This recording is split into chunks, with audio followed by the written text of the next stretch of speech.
Hello and welcome back to my channel, Skepticus. I am your boy, Adam of Nola.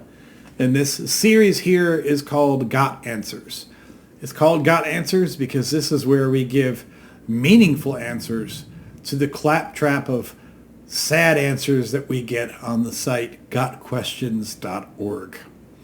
So jumping right in today, this question that we have from gotquestions.org is, did Moses see God? It says in Exodus 33 verse 20, chapter 33 verse 20, God tells Moses, "You cannot see my face, for no one can see me and live." However, earlier in Exodus 33 verse 11, we read, "Thus the Lord used to speak to Moses face to face, as a man speaks to his friend." So, did Moses see God? And if so, how did he live? Also, how does this agree with John 1:18, which says, "No one has ever seen God but the one and only Son"? Well, there's a very simple answer for this. It doesn't agree. The Bible is chock full of contradictions. And if you haven't figured that out, you're either the world's saddest apologist, which basically means any apologist, or you haven't read the Bible in its entirety or anywhere near it. Or you just have read it like this, going, no, I don't hear this, because if you've actually read it and paid attention to it, it's full of contradictions. And to be clear, even as an atheist, I'm telling you, that's okay. There's nothing necessarily wrong with the idea that there are contradictions. It was written by people over thousands of years. But any statement to the contrary about there being contradictions is a sad attempt to satisfy your dogma of univocality and inerrancy. There are contradictions, and they are bringing this up because they are trying to explain what is a clear contradiction in the Bible. The Bible in many places implies that to see God, especially to see the face of God, is to die. But at other times, they make it clear that people have seen the face of God. So, how do we handle that? Well, they handle it with sad excuses. Let's go on further. It says, in Exodus 33, verse 18, Moses asked God, "Please show me your glory." God responds, "I will cause all my goodness to pass in front of you, and I will proclaim my name, the Lord, in your presence. I will have mercy on whom I will have mercy, and I will have compassion on whom I will have compassion. But," he said, "you cannot see my face, for no one may see me and live." Then the Lord said, "There is a place near me where you may stand on a rock. When my glory passes by, I will put you in a cleft in the rock and cover you with my hand until I have passed by. Then I will remove my hand and you will see my back, but my face must not be seen." So clearly, Moses never truly or fully saw God. No, that's not clear at all. Just because only one of the passages suits your narrative, that doesn't mean that you can simply pick the one that pleases you the most and say, clearly, Moses never truly or fully saw God. No, one verse says he saw him face to face, and the other one says he can't see him face to face. And your answer to that is to say, so clearly, Moses never truly or fully saw God. Well, clearly, you just chose to ignore the first passage that you had quoted. Yeah. Nice way to pick and choose. What then does Exodus 33:11 mean by saying God and Moses spoke face to face? Since God is spirit, he does not truly have a face. Okay, wait a minute. Okay. This is bullshit. All right? Since God is spirit, it pulls up John 4:24. That doesn't mean that God is only spirit. I mean, we are made, say it with me, in his image. I mean, what Christian doesn't know that? What atheist who has been around Christian mythology doesn't know that? So you're going to tell me that we are made in his image, but he doesn't have a face? That literally makes no sense whatsoever. And also, if you go up here to the previous, where they talk about the face-to-face thing, if he didn't actually see him God's face to Moses' face. There's no reason to put this in here. So the original quote was, "Thus the Lord used to speak to Moses face to face as a man speaks to his friend." If it wasn't literally face to face, all you had to say was, "Thus the Lord used to speak to Moses as a man speaks to his friend." There's no need to put face to face in there unless it is, as the words imply, face to face. Wow, what a radical concept. And again, it says that we are made in his image, but now they're trying to tell us that God doesn't have a face. So we're made in God's image, but do we have faces? I'm pretty sure we do. I'm pretty sure. Last I checked. Yeah, there's a face there. Yeah, there's a face. Okay, that's God's image.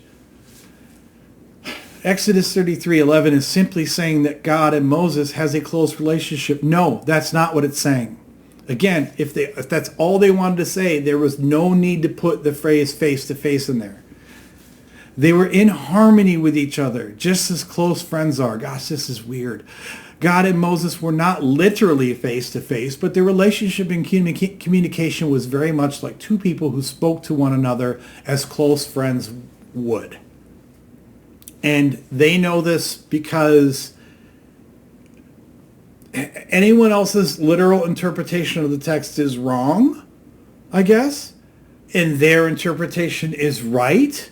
And even though the text clearly says face-to-face, and there was no reason to put face-to-face in there to make a good sentence, I mean, if this is what they were actually saying, if they were saying that this is just that they had a close relationship, that's all they had to say. But they literally put face-to-face. But of course, GotQuestions.org, they know which verses to ignore and which words to ignore and which ones to take literally. Because you know damn well there's plenty of other places in the Bible that they want to take very literally. But these ones, they know that you don't have to take it literally. Now, it says, while God can appear in human form or in any other physical form if he wants to, he is, in his essence, not a physical being. So again, according to your own creation myth, we were made in his image. That means that human form is the form of God. Now, I know that God can take other forms, fine. He can be a burning bush, although the idea that he can take any other physical form doesn't jive with Scripture at all. You have only ever seen him take the form of something naturalistic, a pillar of fire, a burning bush, a storm cloud, etc. That's because this comes from Yahweh, which is an ancient storm god. But you have never seen him represented as being something that's not of the natural world. And you never will, at least not in these old stories. Maybe someone might write a new one, some fan fiction tomorrow that does. But there's a reason for that. It's because he's a storm god. So the idea that he can take any physical form he wants, no, he can't. He can't take the form of a helicopter. He can't. I mean, there is no reason to, you might think, well, who am I to say what God can or can't do? I'm just going by what's in your book. Your book never gives any indication that he can take any form other than naturalistic stuff.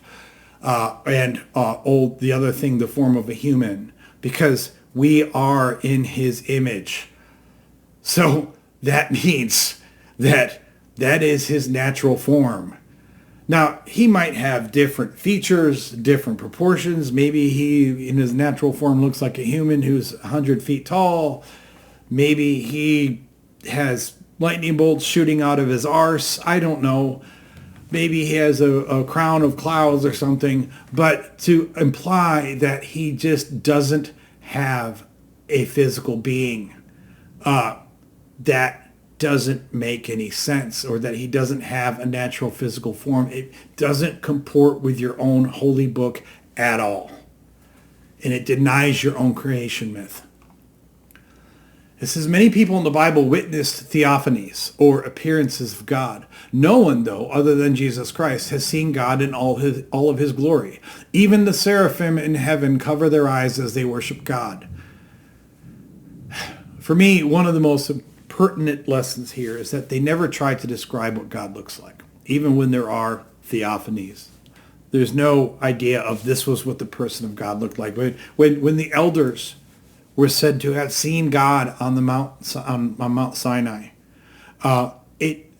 the only thing it describes is this shiny surface that he was standing on. That's it. Doesn't talk about his face. Doesn't say they didn't see his face, but doesn't talk about his face. Doesn't talk about his physical form. Talks about this shiny stuff he's standing on. And then when we get other descriptions of people talking to him, he's a burning bush, or he's lightning, or he's a pillar of fire, or he's a storm cloud. And you know why I think that's really, really important that we don't have an exact description of what God looks like? Because this means that in the entire universe of Christians and Christianity, any Christian can claim that literally anything is God. If you actually describe the way God looked, although I'd say that in the creation myth we come the closest to it in saying that we are created in his image. So that at least tells you that in his natural form he's a bipedal, 2 arms, 2 legs, I forget the term for creatures that are mirrored, but bilateral. He's a bilateral, bipedal, 2 arms, 2 legs, a head, a nose, all this kind of stuff. That tells you in general what he should look like. Other than that, we have no other descriptions of him. And you can say, well, that's because people can't see God. But, I think there's a very real practical reason for this, which is that by not giving these physical descriptions of him, I can tell you anything that I see is God. There's lightning outside. That's God. I just made a piece of toast, and the burn pattern on it was vaguely in the shape of Jesus. That's God. I just dropped a deuce, and guess what it looked like? Oh yeah, that's God. I mean, anything you want to pull up. There's a bush that starts burning on my front lawn. Well, that must be God. Anything can be God if you are a Christian. But did Moses see God's face? Well, not according to these guys, because these guys can't read the text. And I can't help you if you're illiterate. Thank you again for joining us here on GotAnswers, where we go through all of the tripe that is the apologist answers that are on gotquestions.org. Also, please tune in for my flagship series, which is God-Free Bible Study. We are going through, I don't know when you'll be seeing this video, but at the time of this recording, we've gone through Genesis, Exodus, and Leviticus. Ooh, goody. And there's more to come. But either way, thank you for joining me today, and I hope to see you again soon.